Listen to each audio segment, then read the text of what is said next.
Bismillahirrahmanirrahim. Assalamualaikum warahmatullahi wabarakatuh. Alhamdulillahirabbil alamin wassalatu wassalamu ala asyrafil mursalin sayyidina Muhammadin wa ala alihi wa sahbihi ajmain, amma ba'd.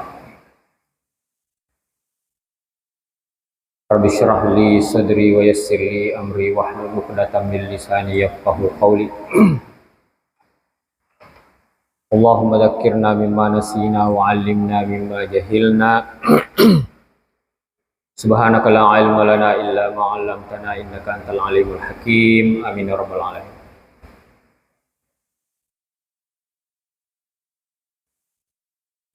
Al-Fatihah. Wabillahi minasyaitonir rajim.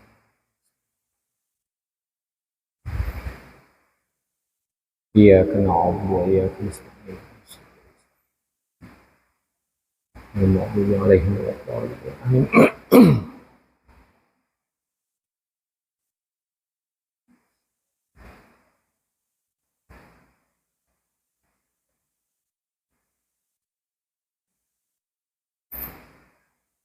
Tsumma qala al-musannif rahimahullah wa nafa'ani wa iyyakum bi ulumihi fid dharain.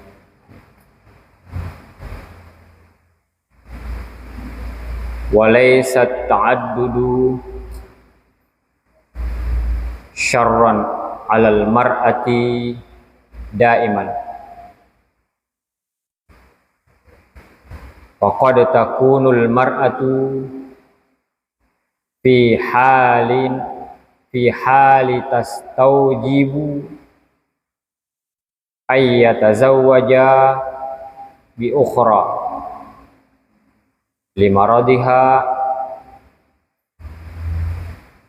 aw aqmiha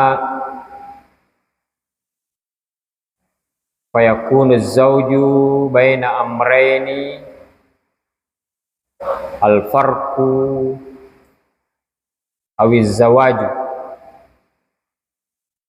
wasani bila syakkin fihi maslahatuha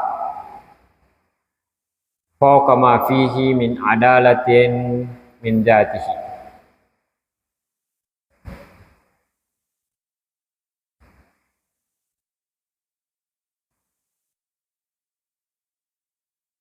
Wa laysa ta'addudu syarran 'alal mar'ati da'iman.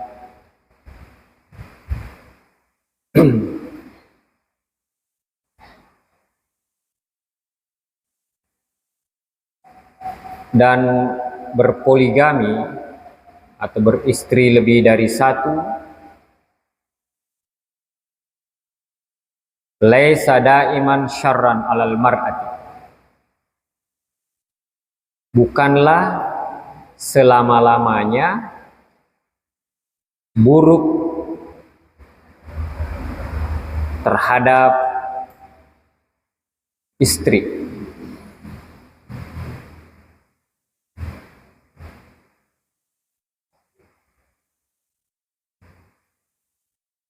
Dan tidaklah beristri lebih dari satu selama-lamanya menjadi buruk terhadap istri.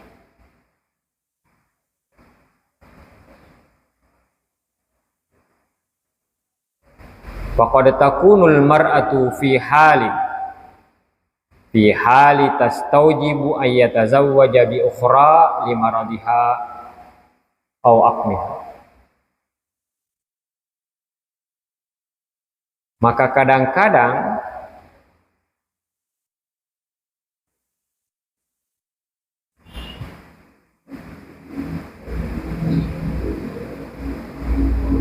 seorang wanita atau seorang istri dalam kondisi atau dalam keadaan yang mengharuskan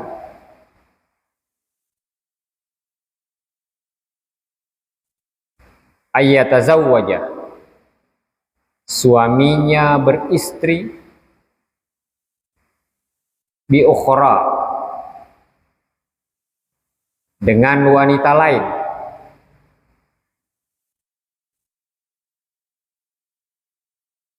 lima rodiha, karena dia memiliki sakit, ya.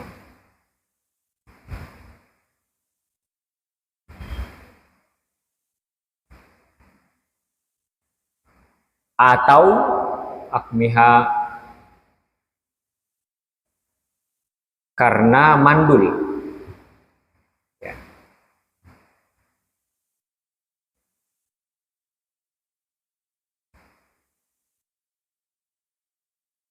Fayakunu zawju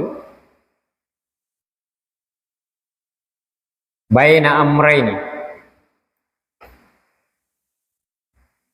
maka suami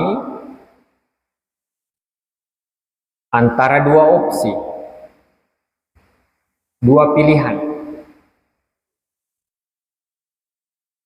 Al-firaku, menceraikannya, atau kawin lagi.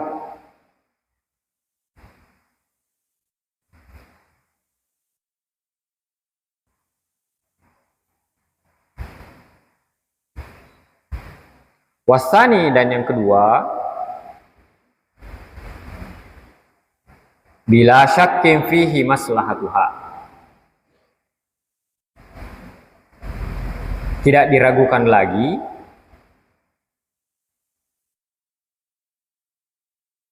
ada kemaslahatan, ya, bagi istri,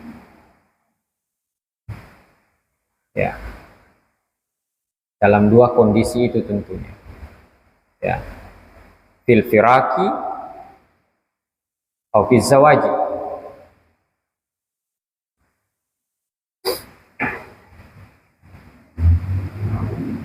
Fauqa ma fihi min adalatin fi dhatihi,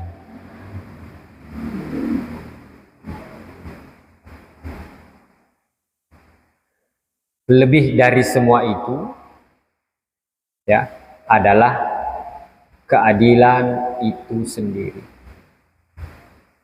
ya.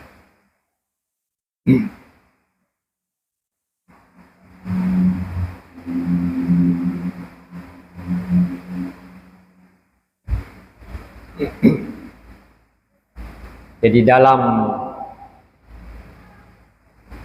paragraf ini penulis, ya, atau pengarang buku ini ingin menyampaikan kepada kita bahwa seorang suami kadang dilema, ya, untuk memilih di antara dua hal. Apakah menceraikan istrinya, ya, karena istrinya memiliki penyakit misalnya, ya, mungkin karena penyakit bawaan, ataukah mungkin penyakit itu timbul ketika atau dalam atau pada saat dia sudah menikah. Dan pilihan itu sangat sulit. Yang pertama adalah menceraikan istri, ya. Apakah seorang suami tega menceraikan istrinya? Ya. Yang kedua, apakah seorang suami, ya, mau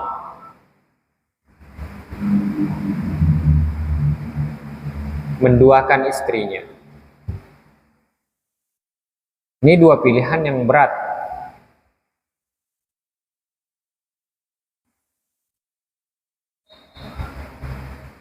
Yang lebih berat lagi adalah bagi seorang istri, ya, ikhlaskah dia diceraikan dalam kondisi dia sakit atau dalam keadaan mandul, ya, ataukah relakah dia dimadu oleh suaminya, ya. Jika dia bertahan dalam kondisi sakitnya untuk tidak mau diceraikan dan tidak mau dimadu,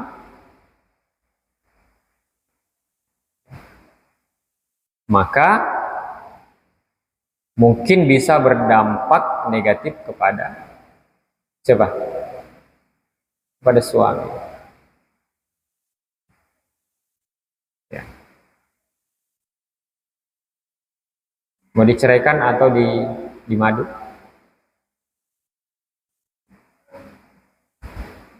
Aku mau dengar malam ini, ya. Besok kita eksekusi, ya kan? Ini pilihan yang berat. Jangan dikira ketika suami sudah beristri lagi, ketika suami sudah menceraikan kita, itu perasaannya nyaman. Itu tidak nyaman. Nyaman.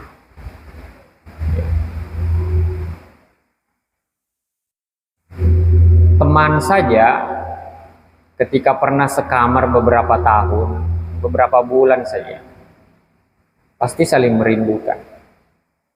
Ya. Apalagi seorang suami, sepasang suami istri. Seburuk-buruk pasangan kita pasti banyak kenangan manis, kenangan indah yang pernah. Dan itu yang menyakitkan. Makanya di sini pilihan. Ya, sebuah keluarga walaupun tidak mutlak memiliki anak, tapi semua orang merindukan adanya anak yang bisa merawat kita ketika sudah tua, yang bisa menjadi pelipur lara ketika habis bekerja, ada kesedihan dan seterusnya. Tapi itu tidak bisa kita dapatkan. Ya. Yang kedua, karena istri sakit. Saya kadang heran juga ya, kenapa kalau suami sakit tidak disinggung istri berpoliandri? Apa memang perempuan tahan? Ya, memiliki suami yang sakit atau mandul suaminya. Tapi di situ tentu ada rahasia Tuhan. Kita tidak pahami dan tentu semua berisikan maslahat. Tapi yang namanya perasaan sulit dikelola dengan baik, ya, dengan maksimal. Ya. Ya, sesama istri Rasulullah saja itu ada yang saling cemburu juga antara mereka. Ya, yang pernah saya ceritakan kemarin itu. Ya. Bahwa di antara mereka ada yang siapa ya? Aisyah ya. Yang ingin supaya diumumkan kepada istri-istrinya yang lain bahwa siapa istrinya yang paling dia cintai. Rasulullah yang bijaksana, ya istrinya semua merasa bahwa dialah yang paling dicintai.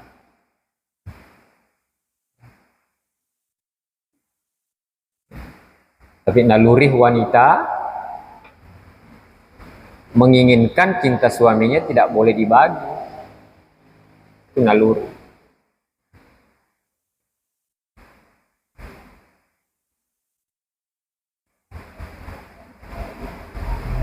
Tapi di atas semua itu, sampaikan di sini bahwa sikap atau ya sikap adil itulah di atas dari segala-galanya.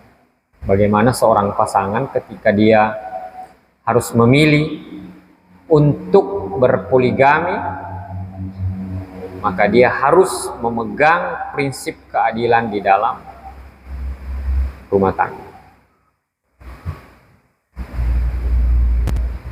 Oke? Ada pertanyaan sampai di sini? Ada? Ada? Oke, kita lanjut.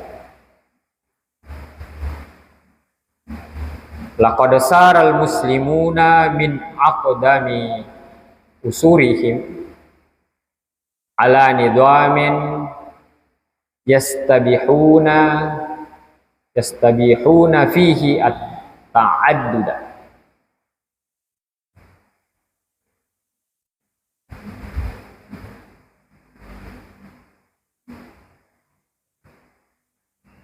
Sungguh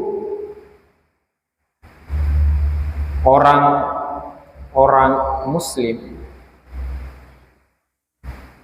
sejak min aqdami usurihi, sejak zaman dahulu, sar ala nidhamin, telah menganut sistem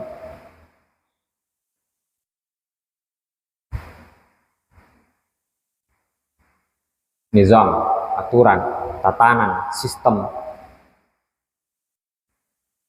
Yastabihuna fihi at-ta'addud, yang melegalkan, yang membolehkan at-ta'addud, berpoligami. Itu sudah ada. Kama abahat zawahiru asy-syari'ah, sebagaimana diperbolehkannya oleh hukum syariat atau syariat Islam. Jadi itu berdasarkan keinginan, bukan berdasarkan keinginan muslim, tapi itu adalah sistem atau aturan yang dibuat oleh Tuhan untuk dipakai, untuk dipergunakan. Walam yajidu fi dzalika harajan, dan mereka tidak menemukan dalam hal itu ada masalah. Buktinya, ketika ada masalah, maka pasti tidak ada orang yang sependapat dan sepaham dengan pendapat. Tidak ada sistem kemasyarakatan yang setuju dengan poligami. Tapi sejak zaman dahulu berlaku dan sampai sekarang masih berlaku. Dan tidak ada orang yang mau coba-coba untuk menghilangkan.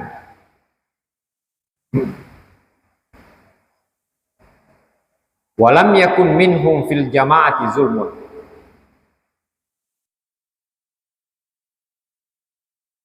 dan tidak ada dalam kelompok masyarakat atau tidak ada kezaliman yang ditemukan dalam kelompok masyarakat.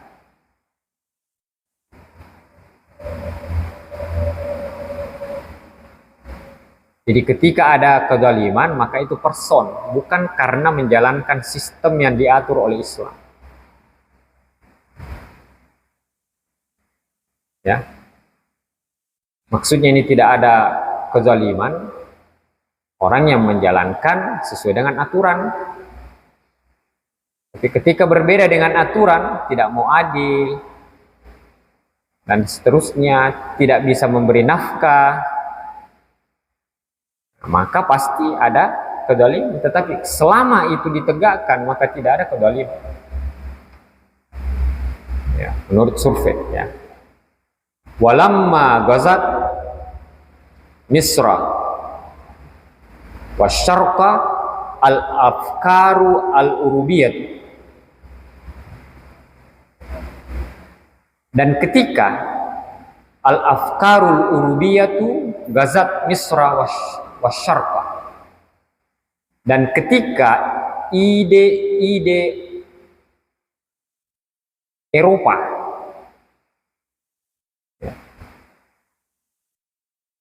ide-ide yang bersumber dari Eropa, ghazat, menyerbu Misra, Mesir, wasyarqa, dan negara-negara Timur Tengah, negara-negara Timur ya.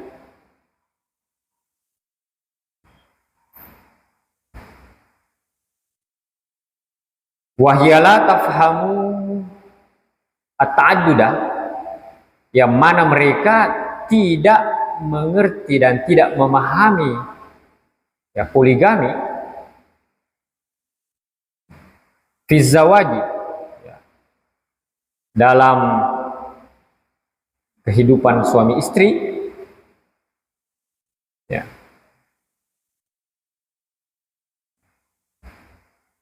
Jadi pemikiran Eropa yang tidak memahami poligami dalam suami istri itu merebak pemikiran itu di Mesir dan negara-negara timur. Eropa kan barat ya, negara barat ya. Wa in fatahat al-baba ala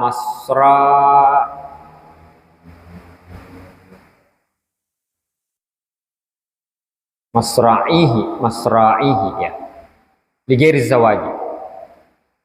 Dan bahkan ya pemikiran itu membuka pintu selebar-lebarnya. Masra'ihi, membuka pintu selebar-lebarnya selain daripada menikah. Jadi orang barat dulu tidak mengenal poligami. Tapi untuk menyelesaikan solusi ketika istri sakit, ketika istri mandul, ya, solusi mereka bukan menikah, tetapi yang dia buka pintu berinteraksi dengan wanita lain tanpa menikah. Pertanyaan, mana yang lebih aman, mana yang lebih tenang, mana yang lebih semuanya? Apakah berpoligami atau membuka pintu selebar-lebarnya? Silahkan jajan di luar. Karena ini pilihan berat, pilihan sulit. Tapi ada di antara pilihan itu yang tidak memiliki resiko.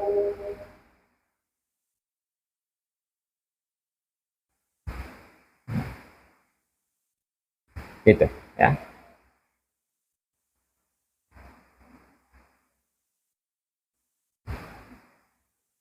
Wujida minasyarqiyina mani atakada anna fi itlaqi ta'addudi zulman lil mar'ati wa hadman li huquqiha.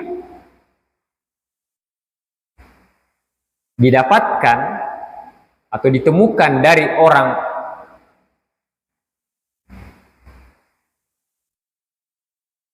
timur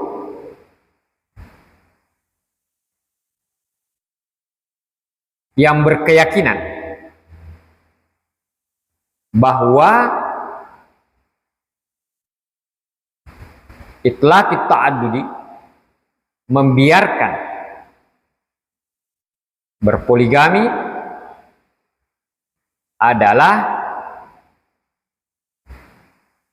zulman lil mar'ah ya, penganiayaan atau perbuatan zalim terhadap perempuan. Wa hadman li huquqihim, dan melanggar hak-hak perempuan.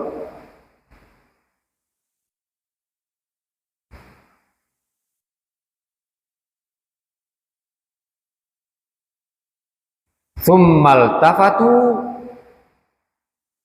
ilal ayatil karimatil lati tabihut ta'addudah. Kemudian mereka beralih kepada ayat yang mulia yang membolehkan berpoligami. Ya, tadinya tidak setuju karena tadi prinsipnya dia meyakini bahwa itu penganiayaan terhadap perempuan dan melanggar hak-hak asasi perempuan.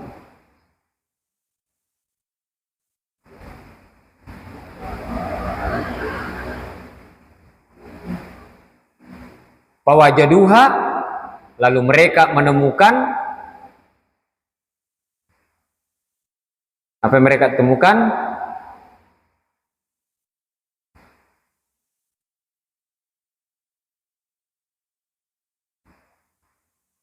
Apa bacanya itu?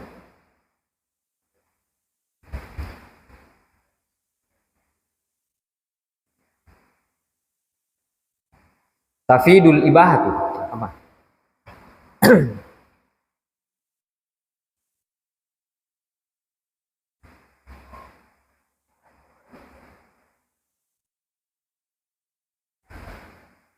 Ada untuk bacanya itu? Apa bacanya itu?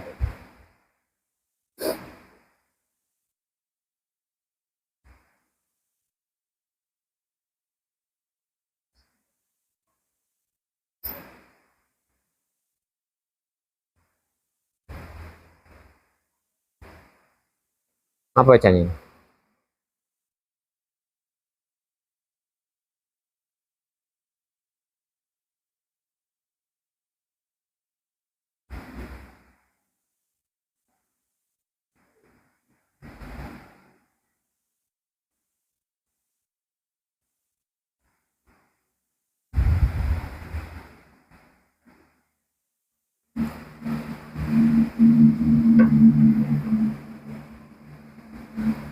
Dan tahu bacanya?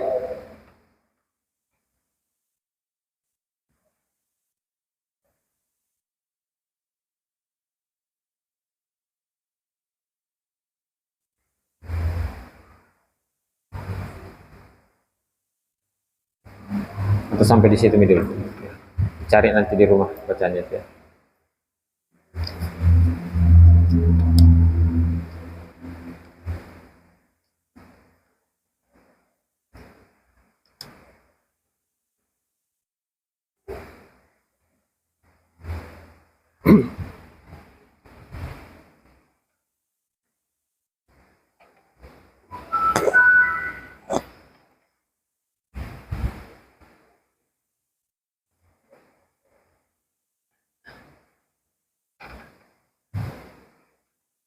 Jam berapa Isya?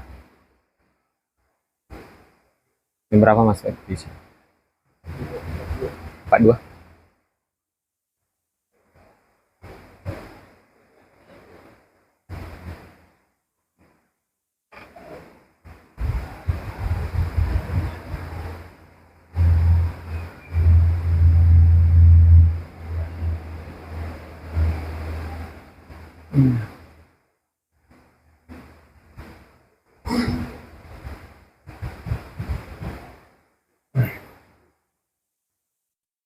Semua maaf materinya saya ganti ya, karena laptop saya dipakai orang. Tadi sore baru saya buatkan. Nanti kembali laptop saya baru saya sambung yang kemarin.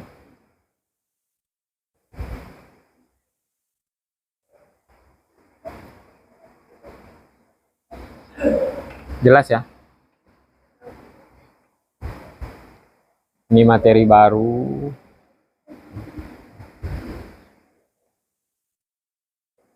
Ada yang belum pernah bersedih di sini? Ada?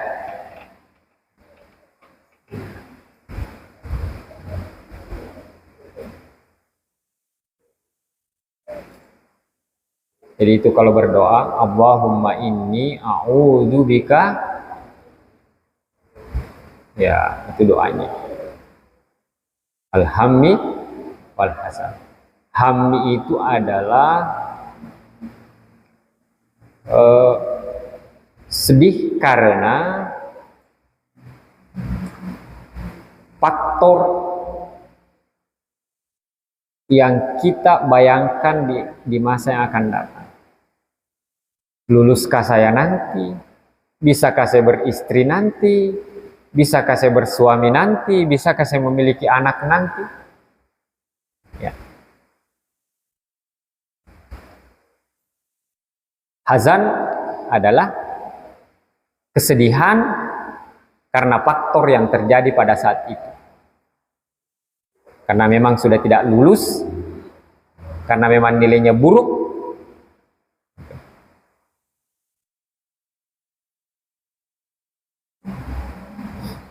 Itu satu versi. Ya. Ada lagi versi lain, ya, nanti dicari.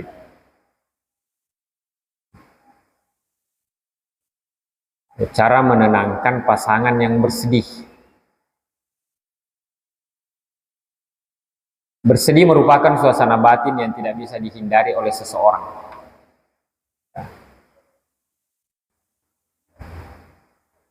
Jadi alham wal hazan itu adalah sesuatu yang pasti terjadi pada seseorang.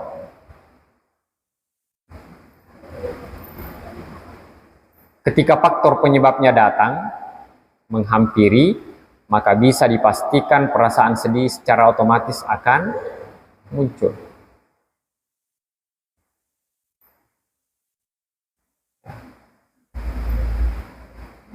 Mungkin kita adalah penyebabnya atau orang lain. Yang pasti pasangan kita butuh suasana yang bisa memulihkan perasaan sedihnya. Ya. Apa contoh hal-hal yang bisa membuat kita sedih? Berkaitan dengan orang lain atau pasangan kita?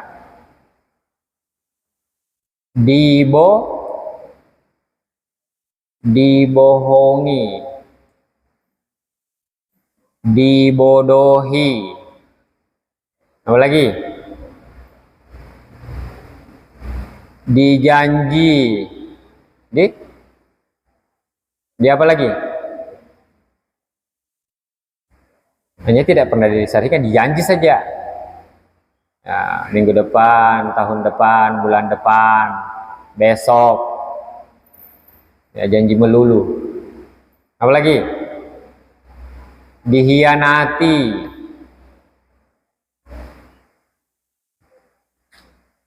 Ya, dikasari. Diduakan. Semua itu penyebab yang bisa pemicu atau faktor penyebab munculnya yang namanya kesedihan kepada orang lain. Maka faktor-faktor itu semaksimal mungkin dihindari. Apakah dihindari dengan orang-orang yang sering melakukan itu?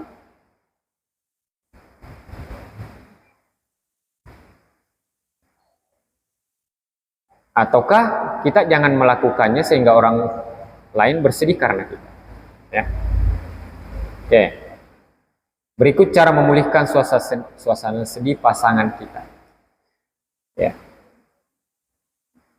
Nanti kalau suamimu ngambek, istrimu ngambek, ini triknya. Yang pertama, jadilah pendengar yang baik.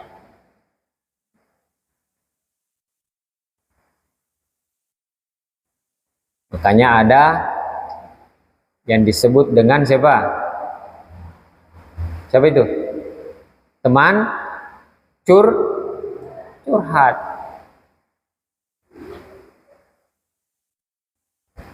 Cuma pesan saya, janganlah jadikan teman curhat selain pasangan Anda. Ya, karena khawatir rahasianya bocor. Apalagi teman lawan jenis. Ketika cekcok dengan suaminya, cekcok dengan istrinya, dia curhat kepada wanita lain, kepada laki-laki lain, itu tidak boleh. Apalagi curhat di medsos, ini lebih parah lagi. Bagaimana cara jadi pendengar yang baik? Pertama, lanjutnya, hindari menghakimi tanpa mengetahui duduk permasalahan yang sebenarnya. Memang begitu. Kita itu suka begitu, memang begini. Jangan dihakimi, itu tidak boleh.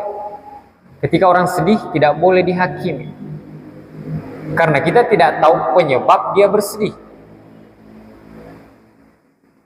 Ya, biar dia bercerita, pahami setiap kalimat yang dia sampaikan.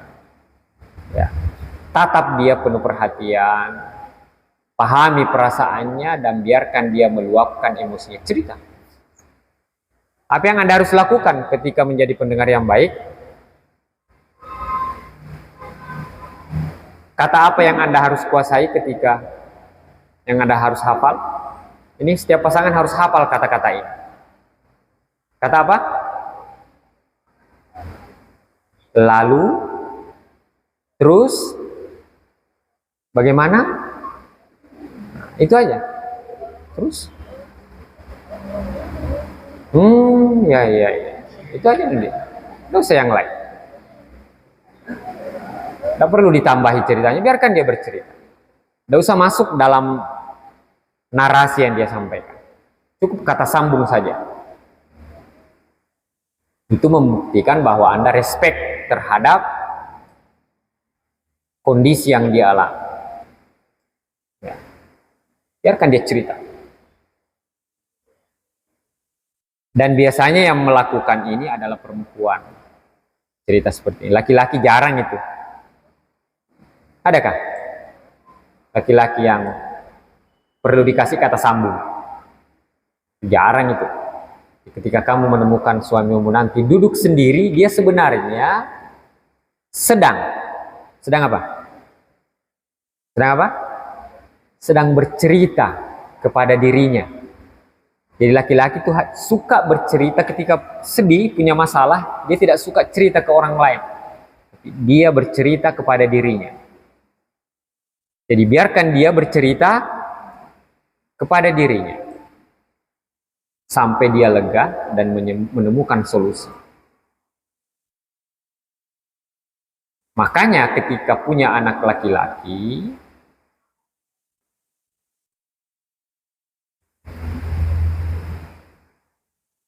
anak laki-laki lebih suka dibiarkan sendiri untuk menyelesaikan problemnya ketimbang intervensi terhadap problemnya.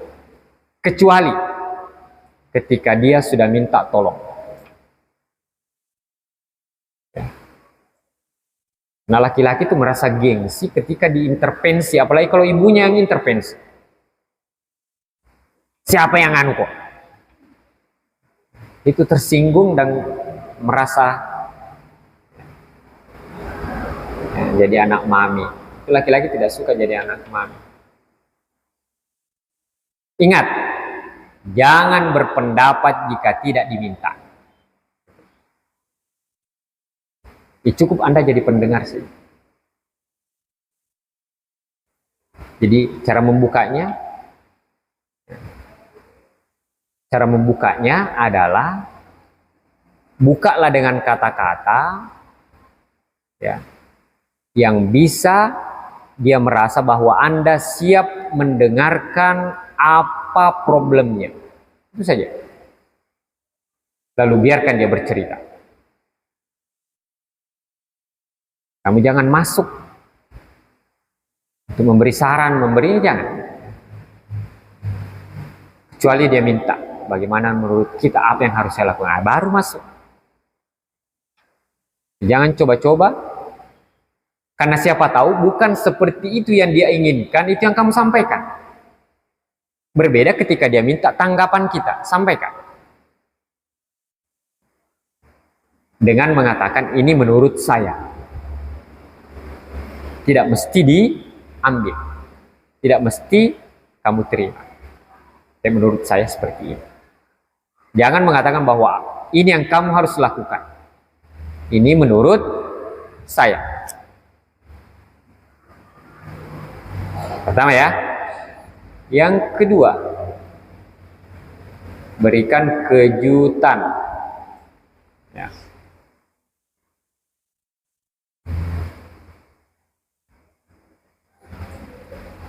Orang sedih itu biasanya merasa sendiri dalam menghadapi sebuah situasi, merasa tidak ada orang yang respect terhadap dia. Maka salah satu cara untuk memulihkan perasaan sedihnya, berikan kejutan. Bagaimana bentuk kejutannya? Pastikan kejutan yang Anda berikan yang dia inginkan, bukan yang kamu inginkan. Ingat itu. Makanya seorang psikolog tidak berani bertemu dengan seseorang kecuali dia tahu apa-apa yang dia sukai yang akan terhadap orang yang akan dia temui, dan apa-apa yang dia tidak suka. Ketika kamu ingin menemui seseorang, dan jika kamu menginginkan respon dia terhadapmu, perhatian terhadapmu, dan keinginanmu terpenuhi, maka ketahui apa yang dia inginkan, dan ketahui apa yang dia tidak inginkan. Ya, ketika laki-laki itu suka burung perkutut, belikan burung perkutut. Langsung, walaupun mungkin 2 menit, 1 menit dia lupakan permasalahannya, walaupun nanti akan kembali, yang jelas bahwa dia sudah pernah keluar dari masalah, dari sedihnya.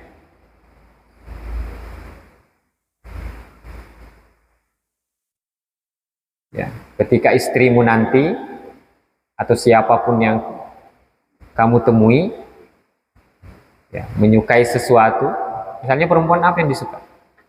Contoh apa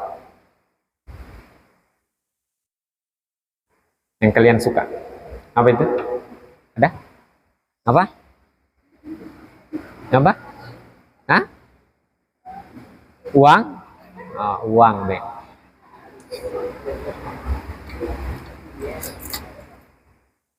Saya kira amplop. Ambil amplopnya, tinggalkan uangnya. Kasih kejutan yang kira-kira menjadi kebutuhan. Bagaimana cara mengetahui kebutuhan orang? Lihat latar belakangnya. Seorang yang kenyang dengan uang, itu jangan Anda berikan uang. Ini salah satu cara untuk menaklukkan seseorang adalah sesuatu yang menjadi kebutuhan dan tidak pernah atau jarang dia temukan di masa lalunya. Seorang wanita, seorang laki-laki yang sejak kecil ditinggalkan oleh bapaknya, maka dia butuh seorang sosok seperti bapak. Dia tidak temukan, tapi itu dibutuhkan. Maka cari latar belakangnya, berikan itu, maka kamu akan menundukkan dia. Nah, dia tidak temukan di orang lain dan dia menemukan di kamu. Berikan itu. Seketika, walaupun tidak lama, tapi yang jelas dia sudah keluar dari kesedihan yang dia miliki. Ya. Kejutan Anda tidak perlu mahal, yang jelas memberi tanda simpati dan respek terhadap kondisi psikisnya. Ya.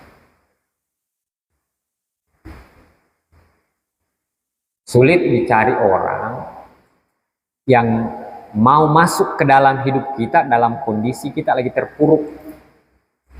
Jarang orang kita bisa temukan di zaman ini seperti itu.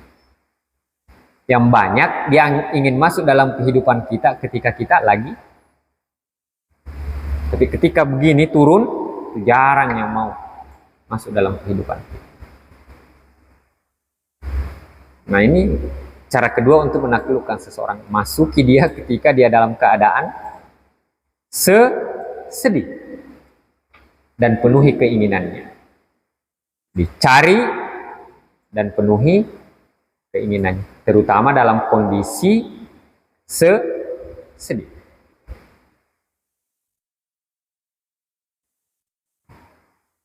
Ini trik yang saya kasih ya, mudah-mudahan tidak dipakai. Tindakan ini merupakan wujud rasa kasih sayang dan perhatian seorang pasangan kepada pasangannya sekaligus untuk menghibur hatinya. Yang ketiga, terakhir ini, lakukan hal yang menyenangkan. Walaupun kesedihan itu pasti akan berlalu, akan tetapi kesedihan yang berlarut-larut dan terlalu lama pasti akan berdampak buruk pada dirinya. Oleh karena itu, cobalah melakukan hal-hal yang menyenangkan. Seperti belanja, kalau terutama perempuan, ajak belanja. Belanja yuk. Tapi dengarkan dulu ceritanya, nenek. Setelah itu belanja nanti di luar kita cerita lagi. Ya. Kedua, makan di luar rumah. Kita lanjutkan ceritanya di warung sana.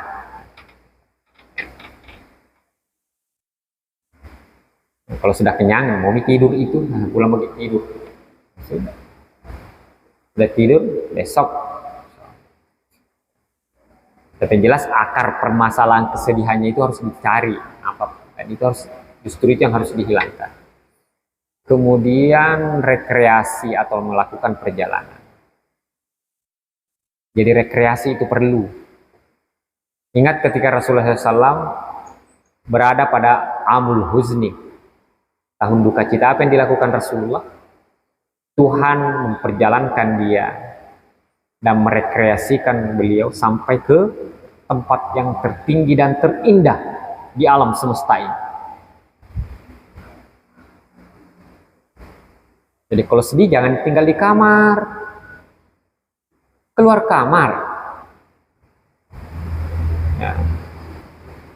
Bisa melakukan hal-hal yang ekstrim sedikit, ya, seperti banjir berenang sebelah.